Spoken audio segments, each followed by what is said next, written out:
प्यारी प्यारी भव्य आत्माओं, समय से पहले और भाग्य से ज्यादा कभी किसी को कुछ नहीं मिलता।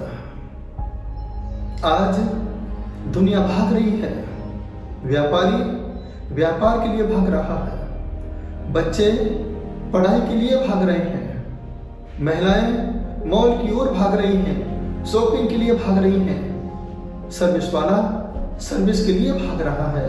भागा भाग बची है। ऐसा लगता है जब ट्रेन को देखा जाता है जैसे सारा इंदौर खाली होने वाला हो। इतनी भीड़ ट्रेनों में और उतनी ही भीड़ उतरते समय आती समय की ट्रेनों में। कैसी भागा भाग बची हुई है। याद रखना, भागने से कुछ नहीं मिलता। भागता तो मजदूर भी है, बड़ी बड़ी बिल्डिंग बनाता है, लेकिन अपने लिए एक छोटा सा मकान भी नहीं बना पाता। भागता किसान भी है, लेकिन अपने लिए थोड़ा सा अनाज भी इकट्ठा नहीं कर पाता है। सभी लोग भाग रहे हैं, लेकिन भागने से होगा क्या? याद रखना कि वर्तमान का पुरुषार्थ कल का भाग्य बन सकता है। भागने से कुछ नहीं मिलेगा। एक बात और आपसे कहना चाहता हूं, जो तुम्हारे भाग्य में है वो भाग कर आएगा।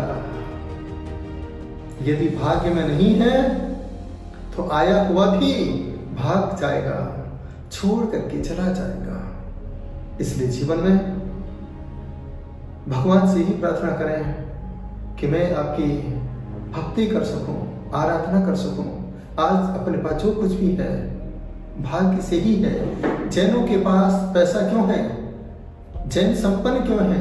जैन एक बार गरीब तो हो सकता है, लेकिन जैन कभी भिखारी नहीं हो सकता है। कभी जैनों को भीख मांगते हुए देखा? किसी के यहाँ पे जाकर कटोरा लेके गया हो कि बाबूजी इस प्रकार की परेशानी का समय चल रहा है, 4 दिन से मेरा परिवार भूखा है, मुझे आटा दाल चावल दे दो? कभी देखा? कभी कोई व्यक्ति कितना भी परेशान हो, बच्चों की फीस भरना हो, फिर भी वह किसी के सामने जाके हाथ नहीं फैलाता है, किसी से कुछ नहीं मांगता है, बस भगवान के सामने हाथ जोड़ के खड़ा हो जाता है। तुमसे लागी लगन, ले लो अपनी शरण, पार से प्यारा मैं तो जी संकट हमारा। इस प्रकार के भाव को लेकर के वह अपने भाग्य को जगा देता है और उसके भाग्य के प्रभाव से हर चीज भाग करके उसके पास आ जाती है, लॉटरी खुल जाती है, उसका जीवन सुधर जाता है। यही आज मैं आपको सीख देना चाहता हूँ। बस भगवान के पीछे भागो, संतों के पीछे भागो, स्वाध्याय करो, भगवान की भक्ति करो, भाग्य जागेगा तो सब कुछ पुण्य के प्रभाव से भाग कर आपके पास आएगा। तीर्थंकर को कुछ भी नहीं करना पड़ता है। पूर्व के पुण्य के प्रभाव से जन्म से लेकर के मोक्ष तक हर चीज दैविक शक्तियों के माध्यम से प्राप्त होती है और मोक्ष पाने के लिए ही वह आत्म पुरुषार्थ करते हैं, आत्मचिंतन करते हैं और निर्वाण सुख को प्राप्त हो जाते हैं। बस ऐसा ही भाग्य आप भी पैदा करो।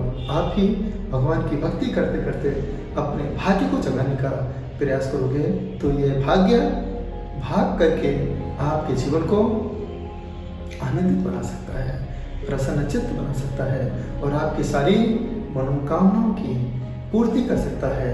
इसलिए भागो नहीं, जागो और अपने आप को पहचानो।